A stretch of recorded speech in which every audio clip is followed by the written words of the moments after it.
골로새서 4장 2절의 말씀입니다. 기도를 계속하고 기도에 감사함으로 깨어있으라. 아멘. 우리 믿는 성도들이 믿는 것은 우연이 아닙니다. 우리들은 하나님의 섭리를 믿습니다. 저는요, 살아계신 하나님께서 우리의 발걸음을 인도하실 뿐만 아니라 우리로 하여금 선한 일을 앞서 준비하게 하시며 우리를 위해서 하나님은 싸우신다고 저는 믿습니다. 저는 며칠 전 새벽에 기도하는 사람은 매우 이례적인 일을 경험하고 매우 이례적인 만남을 갖고 이례적인 역사를 경험할 가능성이 매우 크다고 말씀을 드렸어요. 왜냐하면 하나님이 살아계시고 들으실 뿐만 아니라 그분의 때와 방법을 따라서 정확하게 응답하시고 정확하게 역사하시기 때문에 그렇습니다. 우리는 사도행전 10장에서 이방인 백부장인 고넬료와 유대인 사도 베드로와의 절묘한 우리는 만남을 이미 우리가 한번 보았습니다. 이방인 백부장이 베드로를 만남으로 인해서 그 가정에 성령이 임하게 되고 이방인 가정으로서는 구원의 첫 열매가 됨으로써 모든 이방인들이 구원 얻는 물꼬가 터져버리는 놀라운 역사가 일어나게 되더라고 하는 거예요. 그런데 그 이례적인 만남이 우연히 이루어진 것이 아니라 고넬료가 기도할 때에 주의 사자로부터 음성을 듣게 되면서 이루어졌다고 하는 거예요. 온 세상 사람 가운데 하나님이 모르는 사람은 한 사람도 없습니다. 하나님은 고넬료가 기도할 때 그가 정확히 누구를 만나야 될지, 언제 만나야 될지, 어디서 만나야 할지를 정확히 알고 계시기 때문에 기도하는 고넬료를 베드로와의 만남으로 절묘하게 인도해 주셨다고 하는 거죠.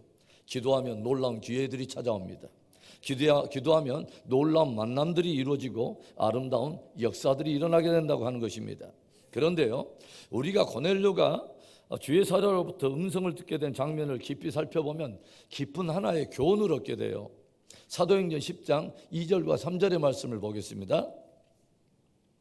그가 경건하여 온 집안과 더불어 하나님을 경외하며 백성을 많이 구제하고 하나님께 항상 기도하더니 하루는 제9시쯤 되어 환상 중에 밝히 보매 하나님의 사자가 들어와 이르되 고넬료야 하니, 고넬료가 경건하여 하나님을 경외하며 항상 기도하더라는 거예요. 여기서 항상 기도했다라고 하는 이 본문을 영어로 보니까 prayed to God regularly라고 기록되어 있어요. 고넬료는 이방인인데도 그가 하나님을 깊이 경외한 까닭에 기도를 하는데 레귤러하게, 즉 정기적으로 반복적으로 기도 생활을 했다고 하는 것입니다. 항상 기도에 깨어있는 사람이었다고 하는 거죠. 항상 기도하더니, 그리고 이어지는 말이 뭐냐면 하루는 이라는 단어입니다. 그러니까 정기적으로 반복적으로 기도 생활을 하던 가운데 어느 한 날 어느 하루에 제9시 그가 기도하는 시간에 환상 가운데 주의 사자가 나타나서 베드로에 대해서 이끌어 주셨다고 하는 거죠. 여기에 등장하는 하루라고 하는 이 단어는 불특정한 어느 한 날을 의미하는 것이죠. 그러니까 그 날이 어느 날이 될지는 아무도 모르는 것입니다. 하나님의 섭리 속에 있는 하루를 말하는 거죠. 그런데 그 하루가 누구에게 찾아오냐면 항상 기도하는 사람에게 찾아온다는 것입니다. 그래서 기도로 계속 깨어있는 사람에게는 이례적인 날이 찾아오고 이례적인 만남이 찾아오고 이례적인 기회들이 주어진다고 하는 것입니다. 오늘 우리들이 읽었던 말씀이 무엇입니까? 골로새서 4장 2절에 기도를 계속하고 기도에 감사함으로 깨어있으라. 고넬료에게 찾아온 그 특별한 하루가 우리에게도 오늘이 될지 내일이 될지는 알 수 없습니다. 그러나 우리들이 계속해서 기도로 깨어있을 때 반드시 그 날이 찾아온다고 하는 것입니다. 항상 기도하더니 하루는, 늘 기도에 깨어있으므로 저와 여러분에게도 그 이례적인 하루가 찾아오고 이례적인 만남이 이루어지고 이례적인 역사들이 이루어지는 은혜가 있기를 주의 이름으로 축원합니다. 역사학에는요, 역사학을 공부하는 특별한 기법 하나가 있는데 반사실 추리 기법이라고 하는 게 있어요. 반사실 추리 기법. 이것은 무엇을 말하냐면 어떤 일어난 역사적인 과거의 어떤 사건을 두고서 만일 그때에 이렇게 했더라면 질문을 던져보기도 하고 그때 만일 그렇게 하지 않았더라면 이라는 질문도 던져보는 것입니다. 그래서 그 사건이 다른 방식으로 일어나게 되었다면 인류 역사에게는 어떤 변화가 일어나게 되었을까를 한번 추리해 보는 것입니다. 우리들이 성경의 사건을 두고서 이 반사실 추리 기법을 한번 적용해 볼까요? 하나님께서 가나안 첫 성 여리고를 향해서 그 정복을 위해 기이한 명령을 내리시죠. 너희는 법궤를 메고 양각나팔을 불며 입에 어떤 말도 하지 말고 하루에 한 바퀴씩 성을 돌라고 주님이 말씀하시죠. 일곱째 날에는 일곱 바퀴를 돌고서 함성을 지르라. 그리하면 여리고성이 함락되리라 라고 들려주세요. 여러분, 반사실 추리 기법을 한번 적용해 봅시다.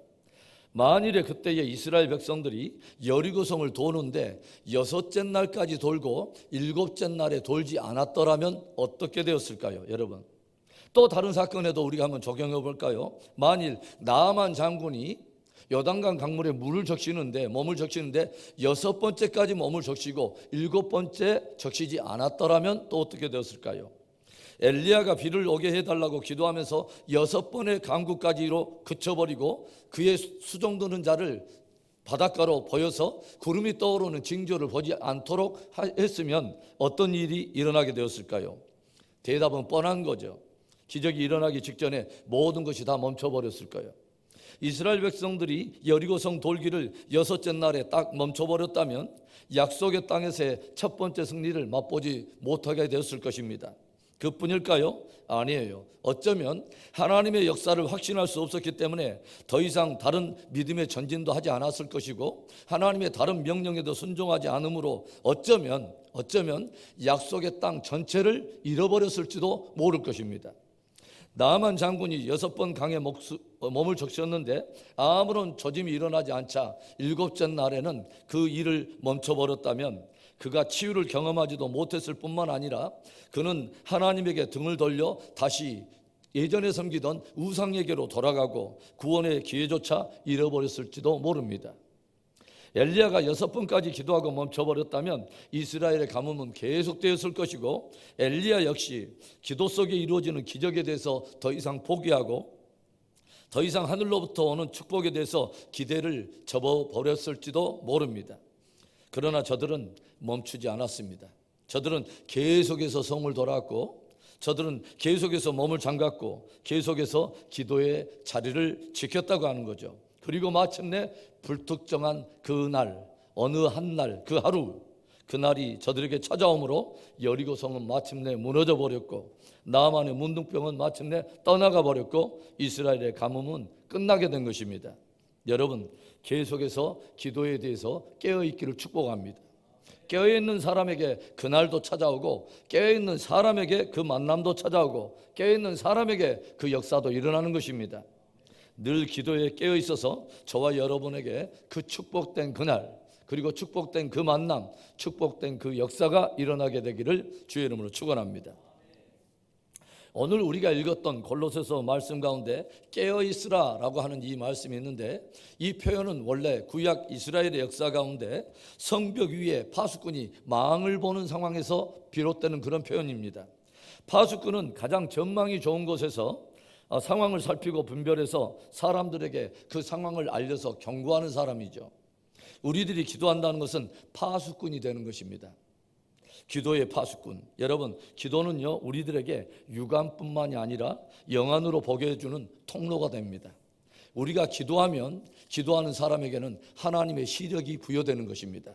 그래서 보통 사람은 일반적으로 오감을 통해서 모든 것들을 느끼며 판단하는데 기도를 하게 되면 오감을 넘어서 영적 감각이 부여됨으로써 육감으로 분별할 수 있는 능력이 생기는 거예요.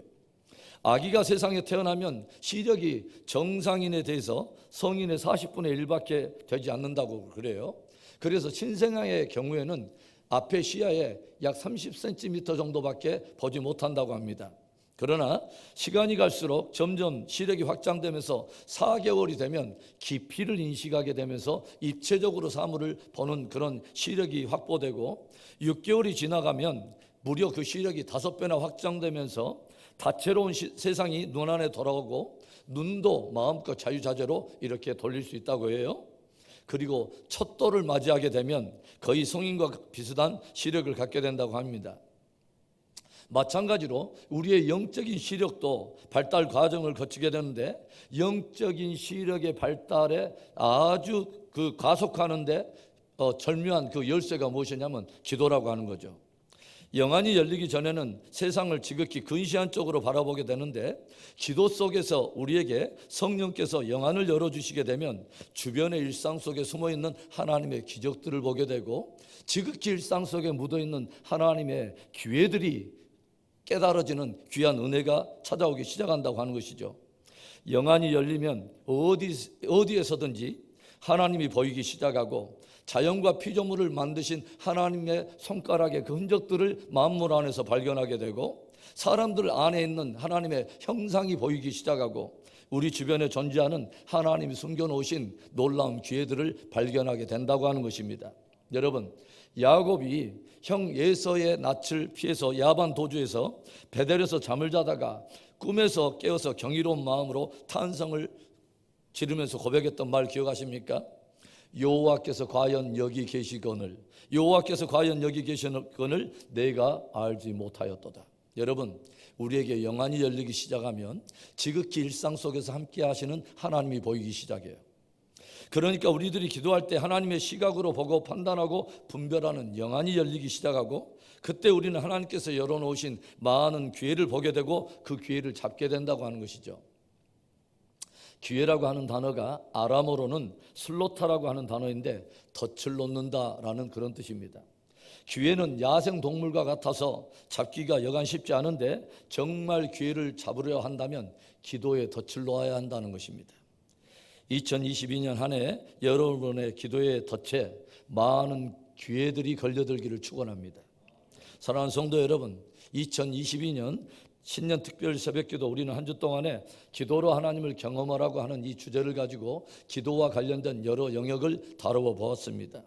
2022년 한 해가 더욱 기도 안에서 성장하고 성숙하는 한 해가 되기를 바라고, 하나님께로부터 찾아오는 그 이례적인 역사와 이례적인 사건들이 많아지기를, 그래서 간증이 풍성한 한 해 되기를 간절히 축복합니다. 늘 기도에 깨어서 좋은 것을 분별하고 좋은 것을 취하는 축복된 한 해 되기를 주의 이름으로 축원합니다.